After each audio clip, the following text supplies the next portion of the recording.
90 ভাগই মিথ্যা। আপনি কিভাবে দেখছেন? জামাতের একজন নেতা এই মন্তব্য করেছেন। আমির হামজা। আমির হামজা দেখেন, আমির হামজা একটা হাস্যকর চরিত্র। এ কারণে হাস্যকর, এটা কোনো এআইয়ের প্রোডাক্ট না। বিভিন্ন সময়ে এগুলো ফ্যাক্ট চেক হয়েছে, যারা এগুলি অফিসিয়ালি করেন তাদের থেকে। আওয়ামী লীগ আমলে উনি প্রকাশ্য জনসভায় দাবি করেছেন যে উনি নিজে আওয়ামী লীগ করেন এবং তার 14 গোষ্ঠী আওয়ামী লীগ এটা বলেছে। সেই 14 গোষ্ঠী বুঝাতে গিয়ে উনি বলেছেন তার বাপ চাচারা, তার ফুপুর ফাপুয়ার গোষ্ঠী, মামা মামির গোষ্ঠী সবাই আওয়ামী লীগ করেন। তিনি আওয়ামী লীগের পতনের পর আওয়ামী লীগের বিরুদ্ধে কথা বলেন এবং শেষ পর্যন্ত জামায়াত ইসলামের একজন আগামী নির্বাচনের একজন প্রার্থী। উনি তো ওনার যেটা লাইন, তার যদি ইসলাম সম্পর্কে বক্তব্য দেখেন তাতে আপনার মনে হবে, কারণ ইসলাম তো কারোর মনোপলি না, ইসলাম ধর্মের ভেতরেই আমাদের জন্ম এবং বিকাশ হয়েছে। উনি ইসলাম সম্পর্কে পর্যাপ্ত লেখাপড়া তার নাই। একটা ধর্মকে বুঝতে তাকে ইতিহাসের দিক থেকে বুঝতে হয়, ইতিহাসের কোন পরিপ্রেক্ষিতে কেন এই ধর্মের উদ্ভব ঘটল। তার রাজনৈতিকভাবে বুঝতে হয় যে কোন ধরনের রাজনৈতিক পরিস্থিতিতে একটা গণমানুষের আন্দোলন হিসেবে, দুঃখী মানুষের প্রতিষ্ঠান হিসেবে একটা ধর্মের বিকাশ করছে। দার্শনিকভাবে দেখতে হয় যে বিইং এবং থট বলে দর্শন শাস্ত্রে, হ্যাঁ, এই দুইটার মধ্যেকার রিলেশনকে আলোচনা করে দর্শন। সেইখানে তৎকালে বিরাজিত অপরাপর দর্শনের ক্ষেত্রে ইসলামের দর্শনটা কোথায় ভিন্নতা ছিল। আমার ধারণা ধর্মকে যে এইভাবে বুঝতে হয়, এইটা বোঝানোর জন্য আমির হামজাকে আবার নতুন করে শিশু থেকে শুরু করতে হবে। ফলে তাকে নিয়ে যে আলাপ করতে হচ্ছে, এইটাই দুর্ভাগ্যের। আর আপনিও তুললেন প্রশ্নটা, এটার জন্য আপনাকে আমি ক্ষমা করব না। তবে তার সঙ্গে যে গুরুত্বপূর্ণ ব্যক্তি, তিনি জামাত ইসলামের নির্বাচনের প্রার্থী হচ্ছেন। জামাত ইসলামের তো জানা সত্ত্বেও তো তাকে তার বিরুদ্ধে কোনো ব্যবস্থা নেয়নি। তিনি এর আগেও অসত্য তথ্য সামনে হাজির করেছেন। শুধু তো জামাত ইসলাম নাই যে আপনি বিজয় দিবসে আলাপ করছেন, বিভ্রান্ত তরুণদের কেউ কেউ এটাকে তো বিজয় দিবস হিসাবে মানে না বলেছে। আমি তার জীবনেও তার দেশপ্রেম নিয়ে প্রশ্ন করব না, কিন্তু তার কাণ্ডজ্ঞান এবং ইতিহাস বোধ নিয়ে ডেফিনেটলি প্রশ্ন করব। প্রশ্নটা হচ্ছে যে তিনি এটা বিজয় দিবস না, তো কি দিবস? পরাজয় দিবস। পরাজয় দিবস তো পাকিস্তানের এবং জামাত ইসলামী এবং অপরাপর রাজনৈতিক দলগুলো বা সংগঠনগুলো যারা বাংলাদেশের স্বাধীনতার বা স্বাধীন উত্থানকে বিরোধিতা করেছে। তো সেই অর্থতে এই লোকের তো বহু আগে গ্রেফতার হয়ে যাওয়ার কথা ছিল, করে নাই। কারণ হচ্ছে এখন এই মুহূর্তে অন্তর্বর্তীকালীন সরকার যেটা চলছে তার মধ্যে জামাত এবং তাদের অন্যান্য ধর্মাশ্রয়ী রাজনৈতিক দলগুলোর দক্ষিণপন্থী প্রভাব প্রকট হয়ে আছে। সে কারণে এই কথা বলবার জন্যে হয়তো গ্রেফতার হয় নাই বা ভর্ৎসনার শিকার হয় নাই, কিংবা তাকে ডিউ অফিসে ডেকে নিয়ে তাকে কোনো জিজ্ঞাসাবাদ করা হয় নাই। সেটা একটা আরেক আলোচনা। জামাত ইসলামী নিজে আপনি লক্ষ্য করুন যে নিরন্তর অসত্য কথা বলে। যেমন ধরুন তারা ভোটের, যে আমি গতকালও এই কথা বলেছি, আমি সেখানে মন্তব্যে দেখলাম এক ভদ্রলোক প্রশ্ন করেছে যে আমি নাকি অসত্য কথা বলেছি, যে জামায়াত কবে বলেছে ভোট দিলে, হ্যাঁ, জামায়াতকে ভোট দিলে ভেস্তে যাবে না, যারা দিবে না তারা দুযোগে যাবে। এই কথা যে আমাদের অফিসিয়াল নেতৃত্ব বলে নাই, কথা সত্য। কিন্তু ওই ভদ্রলোক যদি খোঁজ নিত যে গ্রামে গঞ্জে তাদের ভোটের যে চলছে, আপনার ক্যাম্পেইন চলছে, এই ক্যাম্পেইনের মধ্যে নিরন্তর এইসব কথা বিভিন্ন ক্যান্ডিডেট এবং তাদের সমর্থকরা বলছে। এরা তো সবসময় ধরুন যখন বলে যে 14ই ডিসেম্বরে এই ভারতীয়রা ঢাকা শহরে আমাদের দেশের বুদ্ধিজীবী হত্যা করেছে, এটা ঐতিহাসিকভাবে অসত্য। এটা কাণ্ডজ্ঞানের দিক থেকে অসম্ভব। কারণ 16ই ডিসেম্বর সারেন্ডার করার আগ পর্যন্ত দুপুর পর্যন্ত অফিসিয়ালি বাংলাদেশের এই ঢাকা শহরের কন্ট্রোল ছিল পাকিস্তানিদের হাতে। 14 তারিখে ভারতীয় সেনাবাহিনী ঢাকা পর্যন্ত এসে পৌঁছায় নাই। ফলে কী করে ভারতরা এটা করবে? ভারতের 100টা দোষ আছে যেটা আমরা প্রতিদিন আলাপ করতে পারি।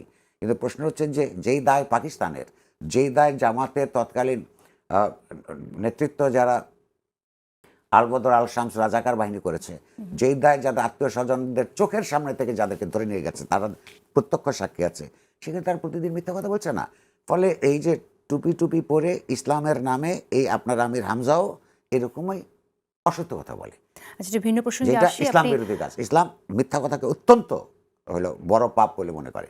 জি বলুন। ভিন্ন প্রসঙ্গে আসি, আপনি জানেন যে শরীফ ওসমান হাদী যিনি একজন এই নির্বাচনের প্রার্থীও, তাকে যেভাবে আসলে গুলিবিদ্ধ করা হলো, আপনার কাছে আমি জানতে চাই যে আমরা যতদূর শুনি যে তাকে আগেও থ্রেট দেওয়া হয়েছিল, সেক্ষেত্রে রাষ্ট্র তাকে নিরাপত্তা দিতে পারলো না, আপনি কিভাবে দেখেন আসলে? দেখুন, হাদির উপর এই যে একটা তরতাজা তরুণ তেজি যুবক,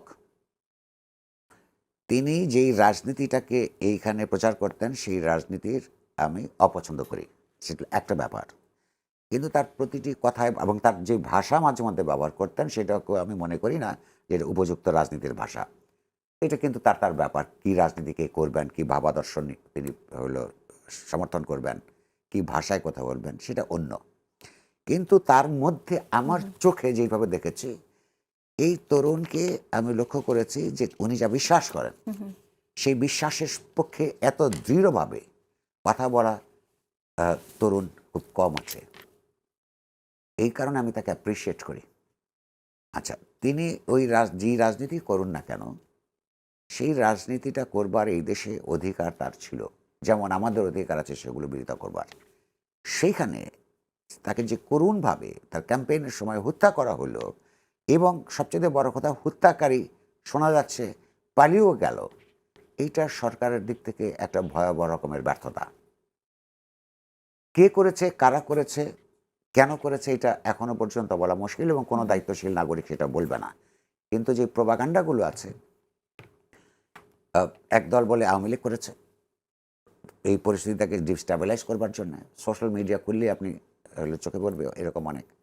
একদল বলে যে বিএনপির কেউ কেউ করেছে, আব্বাস সাহেবের কথা বলেছে তার নির্বাচনী এলাকায় বলে, আরেক দল বলে যে জামাত করেছে। প্রত্যেকেরই তার তার কিছু কিছু যুক্তি, কেউ কিছু উপাদান দিতে পারে। আমি চাইব যে সুষ্ঠু তদন্তের মাধ্যমে এই ঘটনাটা একেবারে ক্রেডিবিলিটি যাতে নষ্ট না হয়, সেই তদন্তের এরকম দরকার, বাংলাদেশের জন্য দরকার। তবে আপনি তোমার জিজ্ঞেস করেন, আমার কাছে একটু অবাক লাগে, এই তরতাজা আপনার সাহসী তরুণ, এই যে কতগুলি ছবি দেখে আমি খুব বিভ্রান্ত বোধ করি। যেই ছেলেটা ছাত্রলীগ করত, যেই ছেলেটা একটা ফৌজদারি অপরাধের জন্যে যার গ্রেফতার করা হয়েছিল, জামিনে মুক্তি লাভ করে, সেই ছেলেটা কি করে তার পাশে ছবি দেখেছি আমি, যেটা তার ঘনিষ্ঠ আপনার একটা বলয়ের মধ্যে কি করে থাকে, কি করে তাকে বিশ্বাস করেছে, আবার যে তার ক্যাম্পেইনের মধ্যে ছিল, এটা বিরাট একটা রহস্যজনক ব্যাপার।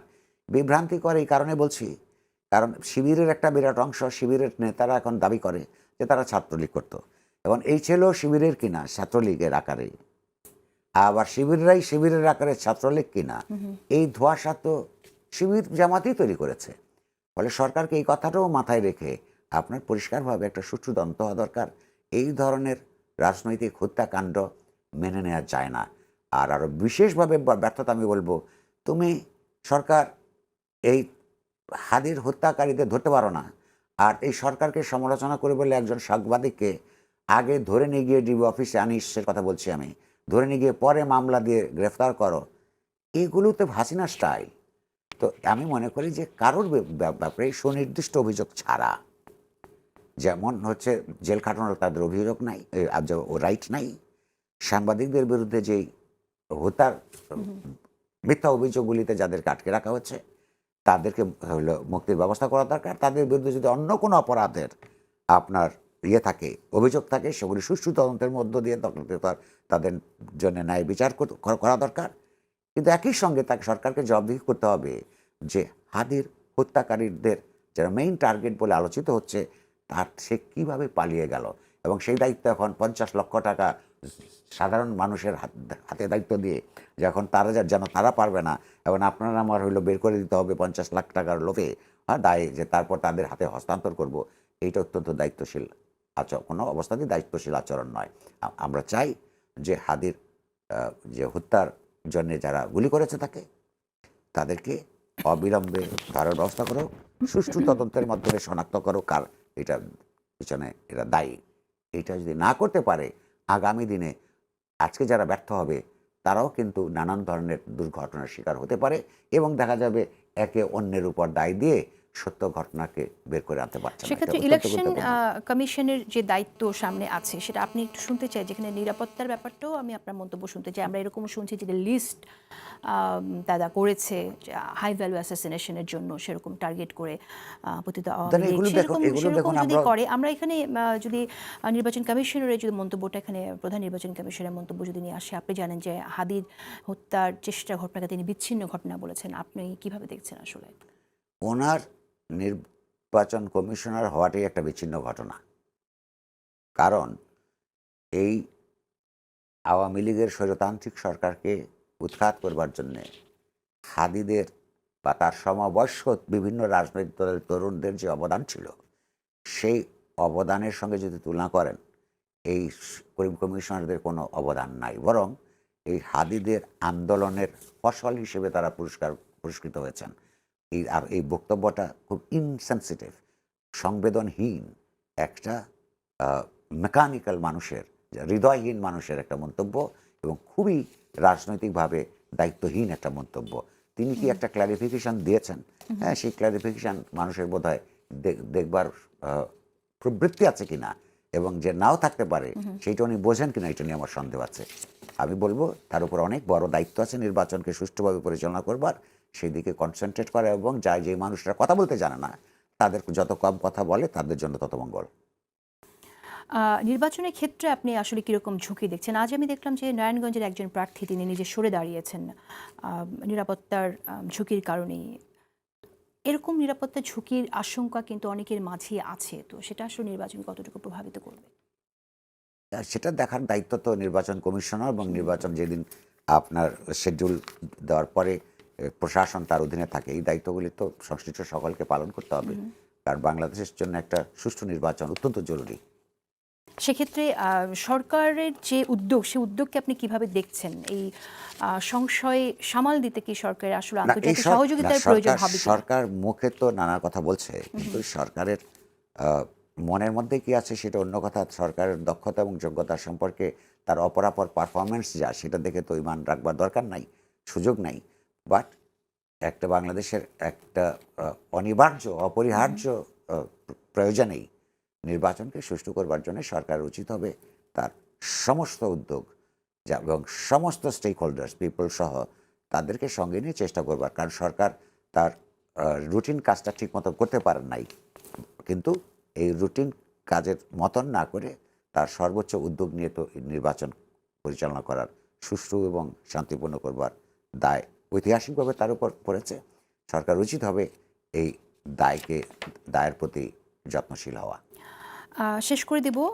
আপনি জানেন যে ১৭ বছরের নির্বাসনের পর বিএনপির অ্যাক্টিং চেয়ারপারসন তিনি দেশে ফিরছেন ২৫শে ডিসেম্বর। আমি আপনার কাছে শুনতে চাই যে তার এই প্রত্যাবর্তন বাংলাদেশের রাজনীতিতে কি প্রভাব ফেলবে বলে আপনি এটা আমি মনে জানি না। করছেন? আমি এটা জানি যে ওনার অনেক আগে আসা উচিত ছিল, এবং তিনি আসতে বিলম্ব করেছেন বলে আমার মনে হয়। আর ওনার প্রতিক্রিয়া কি হবে তার জন্য আমরা একটু অপেক্ষা করি। ঠিক আছে। আপনার বিএনপির জন্য আগামীতে বিশেষ করে বিএনপির ভারপ্রাপ্ত চেয়ারপারসন তিনি দেশে আসছেন। আমরা তো অতীতে দেখেছি যে অনেক সময়ই যারা ক্ষমতার খুব কাছাকাছি থাকে বা ক্ষমতায় যে দলগুলো যাওয়ার জন্য অপেক্ষমান থাকে, সেই সব দলে অনেক বেশি সিন্ডিকেট হয়, অনেক লোক ভিড়ে যায়। সেই জায়গা থেকে আপনার পরামর্শ কি, যে দলটাকে বেশি জনসম্পৃক্ত রাজনীতি বা জনগণের আমি সাথে? রাজনৈতিক দলদের কোনো পরামর্শ দেই না, আনসলিসিটেড পরামর্শ দিলে আরও ক্ষতি হয়। কিন্তু এই প্রসঙ্গে আমি একটা কথা বলি, বিএনপির হচ্ছে একটা ক্ষমা চাওয়া দরকার বাংলাদেশের মানুষের কাছে। কারণ কৌশলগত ঐক্যের নাম করে জামাত ইসলামীদের সঙ্গে বিএনপি যে ধরম করেছে বহু বছর, আজকে ৫৪ বছর পরে, স্বাধীনতা যুদ্ধের ৫৪ বছর পরে, যে বাংলাদেশের মানুষকে এখন নতুন করে জামাতকে ভয় পেতে হচ্ছে, হ্যাঁ, এটা অত্যন্ত দুর্ভাগ্যজনক বিষয়। এবং এই আওয়ামী লীগ এবং বিএনপির আশ্রয় এবং প্রশ্রয় এই ঘটনাটা করেছে। বিএনপি এখন তার বিরোধিতা করেছে। একসময় কৌশলগত কারণে তারা নাকি ঐক্য করেছিল, এখন যে বিরোধিতা করে এটা কি কৌশলগত না আদর্শ এবং রাজনীতিগত, এইটা বিএনপির মানুষের সামনে